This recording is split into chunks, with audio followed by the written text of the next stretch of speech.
साथियों, अयोध्या धाम में रामलला का मंदिर परिसर भव्य से भव्यतम हो रहा है और साथ ही अयोध्या को संवारने का काम लगातार जारी है। आज अयोध्या फिर से वह नगरी बन रही है जो दुनिया के लिए उदाहरण बनेगी। त्रेता युग की अयोध्या ने मानवता को नीति दी। 21वीं सदी की अयोध्या मानवता को विकास का नया मॉडल दे रही है। तब अयोध्या मर्यादा का केंद्र थी, अब अयोध्या विकसित भारत का मेरुदंड बनकर उभर रही है। साथियों, भविष्य की अयोध्या में पौराणिकता और नूतनता का संगम होगा। सरयू जी की अमृत धारा और विकास की धारा एक साथ बहेगी। यहां आध्यात्म और आर्टिफिशियल इंटेलिजेंस दोनों का तालमेल दिखेगा। राम पथ, भक्ति पथ और जन्मभूमि पथ से नई अयोध्या के दर्शन होते हैं। अयोध्या में भव्य एयरपोर्ट है। अयोध्या में आज शानदार रेलवे स्टेशन है। वंदे भारत और अमृत भारत एक्सप्रेस जैसी ट्रेनें अयोध्या को बाकी देश से जोड़ रही हैं।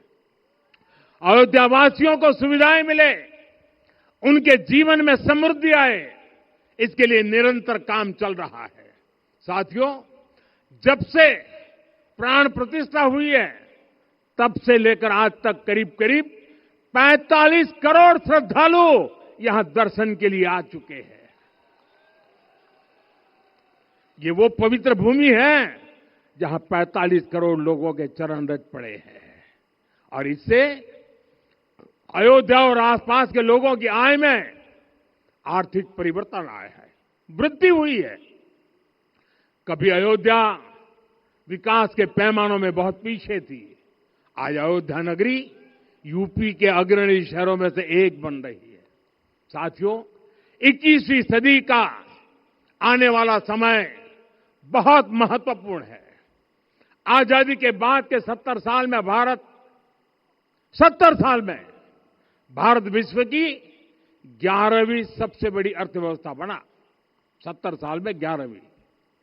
लेकिन पिछले 11 साल में ही भारत विश्व की 5वीं सबसे बड़ी अर्थव्यवस्था बन चुका है। और वो दिन दूर नहीं जब भारत विश्व की 3री सबसे बड़ी अर्थव्यवस्था भी बन जाएगा।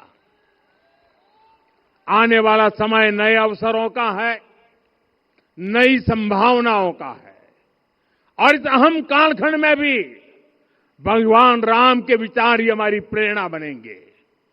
जब श्री राम के सामने रावण विजय जैसा विशाल लक्ष्य था, तब उन्होंने कहा था, सौरज धीरज ते ही रथ चाका, सत्यशील दृढ़ ध्वज पताका, बल विवेक दम परहित गोरे, क्षमा कृपा समता रजु जोरे। यानी रावण पर विजय पाने के लिए जो रथ चाहिए, शौर्य और धैर्य उसके पहिए हैं, उसकी ध्वजा सत्य और अच्छे आचरण की है, बल, विवेक, संयम और परोपकार इस रथ के घोड़े हैं।